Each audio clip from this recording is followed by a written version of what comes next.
আসসালামু আলাইকুম প্রিয় দর্শক, জানিয়ে দেব এখনকার গুরুত্বপূর্ণ টপ নিউজটি। পুরো নিউজটি উপস্থাপন করব আমি নিপা আক্তার শিমু। এবার বিস্তারিত খবর। মাত্র ৩ মাস আগে ইসরায়েল ও ইরানের মধ্যে টানা ১২ দিনের যুদ্ধ পুরো মধ্যপ্রাচ্যে তীব্র আলোড়ন তোলে। দুই দেশ থেকে ক্ষেপণাস্ত্র ও ড্রোন হামলা চালানো হলেও যুক্তরাষ্ট্রের সহায়তায় দ্রুতই ইসরায়েল আকাশসীমায় নিয়ন্ত্রণ নেয় এবং ইরানের পারমাণবিক ও সামরিক স্থাপনায় একের পর এক হামলা চালায়। এতে বহু সামরিক কমান্ডার ও পারমাণবিক বিজ্ঞানী নিহত হন। ইরানের পাল্টা হামলা আশানুরূপ ফল দিতে পারেনি, ফলে ইসরায়েলের প্রভাব স্পষ্ট হয়ে ওঠে। বর্তমানে আবার বড় আকারে যুদ্ধ শুরুর সম্ভাবনা খুব একটা নেই, যদিও ধারণা করা হচ্ছে ইরানের কাছে এখনও সমৃদ্ধ ইউরেনিয়ামের মজুদ রয়েছে এবং পারমাণবিক কর্মসূচি পুনরায় চালুর সক্ষমতাও আছে। তবে ইসরায়েল ও যুক্তরাষ্ট্রের যৌথ আঘাতে ইরানের পারমাণবিক কর্মসূচি কয়েক বছর পিছিয়ে গেছে। অভ্যন্তরীণভাবে ইরান এখন তুলনামূলক দুর্বল অবস্থায় রয়েছে এবং বড় আকারের যুদ্ধ সামাল দেওয়ার মতো সক্ষমতা নেই। যদি নতুন করে সংঘাত শুরু হয়, ইরান হয়তো পাল্টা প্রতিক্রিয়া জানাবে, তবে সেটা হবে অনেকটা সীমিত পরিসরে, যাতে পরিস্থিতি বিপজ্জনক রূপ না নেয়। ভূরাজনীতির দিক থেকেও ইরান অনেকটাই পিছিয়ে পড়েছে।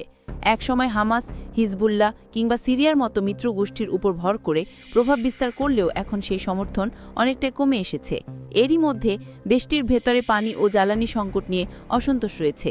যদিও নিরাপত্তা বাহিনীর কঠোর অবস্থানে বড় ধরনের বিক্ষোভ দমন করা সম্ভব হয়েছে, তবু নতুন করে কোনো বড় সংঘাত শুরু হলে শাসক গোষ্ঠীর নিয়ন্ত্রণ টলতে পারে। অন্যদিকে অর্থনীতিতেও নতুন করে চাপ তৈরি হতে যাচ্ছে। জাতিসংঘের স্থগিত রাখা নিষেধাজ্ঞা আগামী অক্টোবর থেকে আবার কার্যকর হওয়ার পথে। যুক্তরাজ্য, ফ্রান্স ও জার্মানি ইতোমধ্যে এই প্রক্রিয়া শুরু করেছে। একই সঙ্গে যুক্তরাষ্ট্র ইরানের তেল ও খনি শিল্পের ওপর নিষেধাজ্ঞা আরোপ করেছে এবং ডলার ব্যবহারে বাধা দিয়েছে। ইউরোপীয় ইউনিয়নের চাপও ক্রমেই বাড়ছে।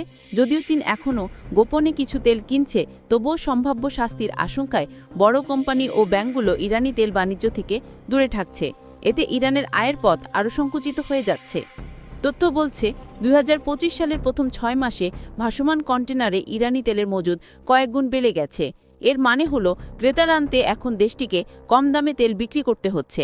এমন পরিস্থিতিতে ইরানের জন্য সামনে আরও কঠিন সময় অপেক্ষা করছে। ১৯৭৯ সালের বিপ্লবের পর ইসলামী প্রজাতন্ত্র ইরান নানা সংকট মোকাবিলা করেছে। এবারও টিকে থাকার চেষ্টা করছে, তবে একের পর এক চাপের কারণে দেশটি সংকট আরও গভীর হচ্ছে। প্রিয় দর্শক, এই ছিল এখনকার গুরুত্বপূর্ণ নিউজ।